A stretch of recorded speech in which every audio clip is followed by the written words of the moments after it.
Eh, kalau penghasilan bruto setahunnya lebih dari 60 juta, pakai formulir yang mana ya? Jangan bingung, ini caranya. Kamu tahu pakai formulir SPT yang mana?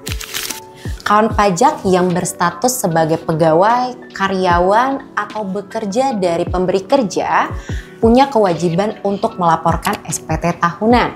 Kewajiban pelaporan SPT tahunan ini berbeda ya dengan pembayaran pajak. Jadi meskipun kawan pajak sudah dipotong setiap bulannya untuk membayar pajak, kawan pajak tetap punya kewajiban untuk melaporkan SPT tahunan. Jadi, ini cuma bahas tentang pegawai doang. Kalau statusnya masih honorer, gimana? Sama aja kok.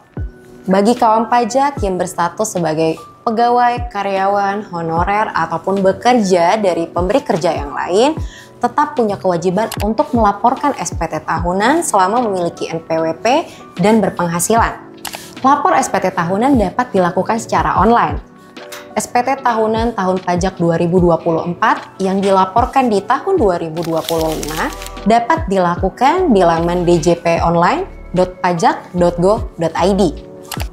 Bagi kawan pajak yang berstatus sebagai pegawai, karyawan, atau bekerja dari pemberi kerja yang lain, punya kewajiban untuk menyampaikan SPT tahunan menggunakan formulir. Nah, formulirnya ini berbeda-beda nih setiap orangnya.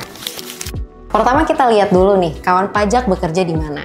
Kalau kawan pajak bekerja di beberapa tempat kerja atau dari beberapa pemberi kerja, kawan pajak punya kewajiban untuk menyampaikan SPT tahunan menggunakan formulir 1770S. Tapi kalau kawan pajak bekerja hanya dari satu pemberi kerja atau hanya di satu tempat aja, kawan pajak perlu melihat dulu nih batasan penghasilan brutonya. Dari mana? Nah, kawan pajak bisa nih melihat dari bukti potong yang diberikan oleh pemberi kerja atau dari bendahara tempat kawan pajak bekerja. Kalau total penghasilan bruto dalam setahunnya ini lebih dari 60 juta, maka kawan pajak pakai formulir 1770S. Kalau kawan pajak memiliki penghasilan bruto dalam setahun kurang dari 60 juta, pakainya formulir 1770SS. Kalau misalnya pegawainya punya usaha sampingan, gimana?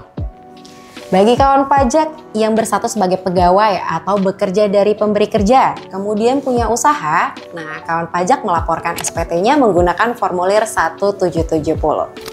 Ingat ya, batas pelaporan SPT tahunan untuk orang pribadi tanggal 31 Maret. Gimana? Sekarang udah paham kan? Yuk segera laporkan SPT tahunanmu, karena lebih awal, lebih nyaman.